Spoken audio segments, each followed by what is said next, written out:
આખરે તમામ નિર્ણયો લેન્ડ ગ્રેબિંગની સમિતિ નક્કી કરે છે, નીચલાવાળા નહીં. નીચલાવાળા અભિપ્રાય આપે છે.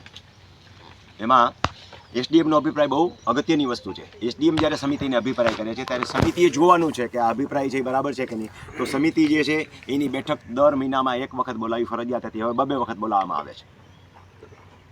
મહિનામાં 2 વખત સમિતિ મળે છે અને આવા આવેલા અભિપ્રાયો જે છે એની સમીક્ષા કરે અને પછી જે છે એમાં પોતાને જરૂર લાગે તો એમાં વધારાની તપાસનો ઓર્ડર પણ કરી શકે અને અધિકારી પણ બદલાવી શકે કે ભાઈ આ જે છે હવે જમીન સંપાદન અધિકારી એટલે કે ક્લાસ 1 થી ઉપરનો અધિકારી, ક્લાસ સુપ્રકાર ક્લાસ 1 હોય એને જ મોકલવામાં આવીને ક્લાસ 1 થી નીચેનો તો કોઈ લેન્ડ ગ્રેબિંગ અરજી સાંભળવા અધિકાર જ નથી. દાખલા કે આની અરજીમાં અમે ગયા હતા તો એ ક્લાસ 1 ઓફિસર એસડીએમ પાસેથી લઈ ગયા અમે, તો જમીન સંપાદન અધિકારી પાસે લઈ ગયા. જમીન સંપાદન અધિકારી એક જ અરજી મારી લખીને આપીને આ છોકરાને એમ થયું કે સાહેબે રમણીકભાઈ એટલે ફુવા આ અરજી જ આપણી નથી, કાંઈ જરૂર નથી. એની યાર મેં વાત કરી લીધી, મેં આમાં આના ભાઈને પ્રતિવાદી બનાવવાનો થાય, પતી ગયું.